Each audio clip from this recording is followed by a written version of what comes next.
Hello दोस्तों, प्रणाम, नमस्ते, जय सिया राम। दोस्तों, अखिल ब्रह्मांड नायक विश्वाधिपति प्रभु श्री राम और परम रामदूत अतुलित बलधामा अंजनी कुमार बजरंगबली की कृपा से और परम पूजनीय प्रातः स्मरणीय हिंदू संत शिरोमणि सनातन धर्म के सच्चे रक्षक, सच्चे प्रहरी बाबा बागेश्वर उर्फ धीरेन्द्र कृष्ण शास्त्री जी के आशीर्वाद से उत्तर प्रदेश के एक जनपद मेरठ जिसे क्रांति धरा भी कहा जाता है, इसी मेरठ में जल्द ही बाबा बागेश्वर की सनातन धर्म को और समस्त सनातनियों को एक सूत्र में बांधने वाली परम पावन हनुमंत कथा होने जा रही है, जो कि 25 मार्च से होगी। जी हाँ दोस्तों, 25 मार्च यानी केवल 4 दिन बाकी हैं, 25 मार्च आप ध्यान रखिएगा। और यह कथा 29 मार्च तक चलेगी, जिसके बाद के दिनों में यानी 27 मार्च से दिव्य दरबार भी रहेगा।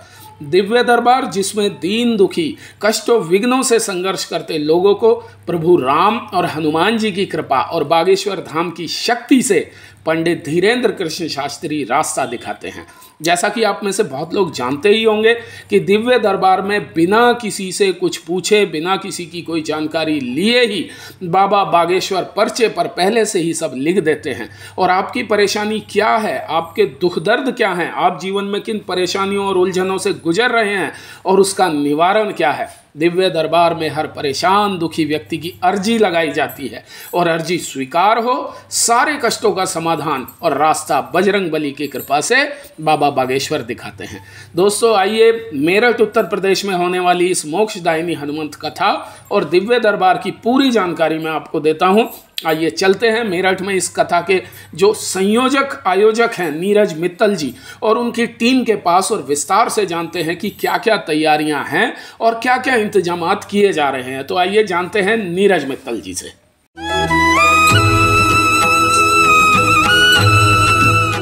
हमारे बीच में बागेश्वर धाम सरकार धीरेन्द्र कृष्ण शास्त्री जी का आगमन हो रहा है।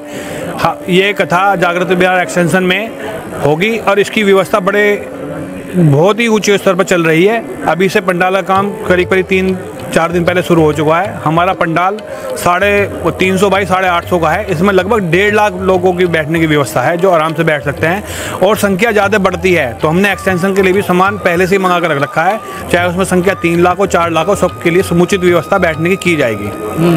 और क्या क्या रहेगा सुरक्षा को लेकर? क्या है सुरक्षा को लेकर हमारे बागेश्वर धाम सरकार के जो 100 बाउंसर हैं वो उन्हीं के देख में चलते हैं और उनका बहुत ही अच्छा मैनेजमेंट है। इसके बीच में जो हमारे पंडाल के बीच में 20 से लेकर 30 बड़ी LED हैं, 150 से लेकर 350 छोटे बड़े कैमरे हैं, जो हर इसके कंट्रोल रूम के लिए 3 कंट्रोल रूम बनाए गए हैं, जो उसमें हर पॉइंट से हर जगह के लिए अलग अलग द्वार जो हैं हमारे, उस पर हर मतलब एक हमने वो कंट्रोल रूम दे दिया है हर उसके लिए। तो सुरक्षा की दृष्टि से हमने ये किया है। अच्छा, और कौन कौन लोग हैं जिन्होंने संपर्क किया? कौन बड़े बड़े VVIP आ रहे हैं हमारे बीच में? जो संपर्क जिनसे हम भी कर रहे हैं, खुद अपने आप भी लोग जिनका सनातन धर्म के प्रति अटूट विश्वास है।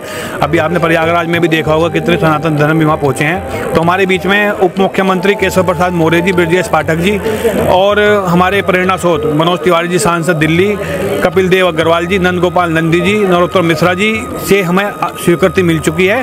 और बहुत सारे लोग ऐसे हैं जिनके पास हमने निमंत्रण दे दिया। माननीय हमारे सनातन धर्मियों के रक्षक योगी आदित्यनाथ जी ने कहा है कि मैं 5 दिन में से 1 दिन जरूर टाइम निकाल कर अगर संभव हुआ तो मैं आऊँगा। ऐसी धामी जी से भी हमारी यही बातचीत हुई है। अच्छा, यही बातचीत हुई है। नितिन गडकरी जी, शिवराज चौहान जी का भी लगभग फाइनल प्रोग्राम है। जो हमारे सुधांशु द्विवेदी जी हैं, उन्होंने भी स्वीकृति हमें प्रदान कर दी है कि वे आ रहे हैं। और किस तरीके से व्यवस्था चल रही है? कहाँ से लोग आ रहे हैं?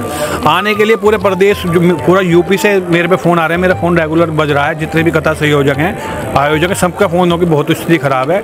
हमारे आसपास के प्रदेशों में सभी से लोगों की सूचना आ रही है। दिल्ली से भी आ रही है, हरियाणा से भी, उत्तराखंड से भी आ रही है, इधर से बिहार और राजस्थान और मध्य प्रदेश तक भी ये ऐसा क्रम है कि टूटने का नाम नहीं ले रहा है। 5 दिन की कथा रहेगी? हाँ जी, 5 दिन की कथा रहेगी। 27 तारीख से भव्य दरबार रहेगा। भव्य दरबार रहेगा। 20 तारीख को भूमि पूजन का प्रोग्राम है। हम कथा स्थल पर ही सभी सम्मानित जितने भी हमारे सांसद गण हैं, हमारे विधायक गण हैं, जो भी सम्मानित लोग हैं, वो सभी भूमि पूजन में उपस्थित रहेंगे। अच्छा, हनुमंत कथा कराने के पीछे का मकसद क्या है? किस वजह से हनुमत कथा बनाने का मकसद ये है कि सभी की सोच ये है, हमारे जितने भी समिति के सदस्य हैं कि हमारा राष्ट्र जो है हिंदू राष्ट्र बने, और जो काम भागवत धाम सरकार कर रहे हैं हिंदू राष्ट्र बनाने के लिए, हम उनको तहे दिल से उनका स्वागत करते हैं कि उन्होंने ऐसा बीड़ा उठाया और जल्द से जल्द भारतवर्ष हिंदू राष्ट्र बने। हम ऐसी कामना करने के लिए इसी वजह से हनुमत कथा हमने यूपी में मेरठ में रखी है। अच्छा, एक चीज़ और ये कह रहे हैं कि जो स्वागत होगा वो बड़ा भव्य होगा, 10 कुंटल से ज़्यादा बता रहे हैं कि फूलों की व्यवस्था की गई। बहुत अच्छे भव्य स्वागत है। जब ऐसा स्वागत भागवत धाम सरकार का होगा कि आज से पहले मेरठ की धरती पर ऐसा स्वागत शायद ही किसी का ना हुआ। खुद की कितनी व्यवस्था लोगों की गई है? चूँकि 1.5 लाख लोगों के बैठने की व्यवस्था तो आप कर रहे हैं और बता रहे हैं कि और भी लाखों लोग आ सकते हैं, तो खुद की किस तरीके से अलग अलग टीमें बनाई गई हैं? हमारी टीम अलग अलग बनी हुई है। हमने चिकित्सा की टीम अलग बांट दी है, फायर ब्रिगेड की जी हमने मतलब प्राइवेट वो अपने लिए, सरकारी अलग है। 3 टैंक हमने प्राइवेट मंगा लिए हैं। रोज़ सुबह शाम सड़काओं का एक नया वो ट्रेन चलाया है अग्निशमन केंद्र का, वो हमने प्राइवेट करवाने हैं। 3 एम्बुलेंस है, डॉक्टरों की एक लेडीज टीम, एक जेंट्स की टीम अलग है। जो हमारी टीम अलग है, जो 300-400 लोगों की एक अलग टीम है, वो अलग काम कर रही है। अच्छा, कब से लगे हुए थे कि मेरठ में हनुमान कथा करानी है? बस मन तो बहुत दिनों से था, लेकिन अब भागवत धाम सरकार की कृपा हुई है, बड़ा वो हो रहा है, समझ में नहीं आ रहा कि कैसे हो गया एकदम। धर्म प्रेमियों से कोई अपील? धर्म प्रेमियों से सिर्फ एक ही अपील है कि किसी भी प्रकार का कोई चंदा ना कटवाएं। हमने किसी भी प्रकार की कोई रसीद नहीं रखी है। कोई भी उनका दरवाजे पे कोई चंदे की रसीद लेकर आता है, साथ साथ मना कर दें कि हम चंदा नहीं देंगे, हम कथा सुनना जा रहे हैं सिर्फ। कथा सुनने भी आए लोग? ये भी कथा सुनने के लिए तो सभी का स्वागत है। हम इसीलिए प्रोग्राम करवा रहे हैं कि भागवत धाम सरकार को सभी आशीर्वाद लें और उनके भव्य दरबार में अपनी हाजिरी लगाएं। तो दोस्तों, ये सब जानकारियां कथा के संयोजक आयोजक नीरज मित्तल जी ने अभी आपको दी, और इससे भी काफ़ी बड़े स्तर पर कार्यक्रम को किया जा रहा है। कार्यक्रम की तैयारियां की जा रही हैं। बहुत जल्दी वो सारी चीज़ें भी मैं आपको आने वाली वीडियो में जल्दी से जल्दी दिखाऊंगा। रास्ते की जानकारी मैं दूंगा, किस किस रास्ते से आप जा सकते हैं, वो कौन से छोटे अच्छे और सरल रास्ते होंगे जिनसे आप सीधे कथा स्थल तक बड़े आराम से पहुंच सकते हैं। ये सारी तमाम वीडियो मैं आप तक पहुंचाता रहूँगा। इसीलिए दोस्तों, चैनल को सब्सक्राइब जरूर कर लें। इस कथा की हर मोमेंट हम कैप्चर करेंगे और आप तक पहुंचाएंगे भक्ति विधान चैनल के माध्यम से। तो भक्ति विधान चैनल को सब्सक्राइब जरूर कर लें। वीडियो अच्छी लगी तो लाइक करें, शेयर करें, कमेंट करें। जानकारी अच्छी लगी तो लाइक कीजिए, कमेंट कीजिए, शेयर कीजिए।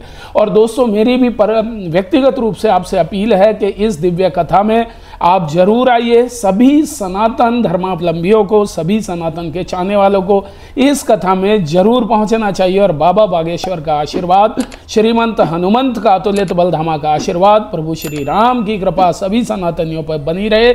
इन्हीं शुभकामनाओं के साथ बहुत जल्दी आपसे फिर से मुलाकात करता हूं। तब तक के लिए जय श्री राम दोस्तों।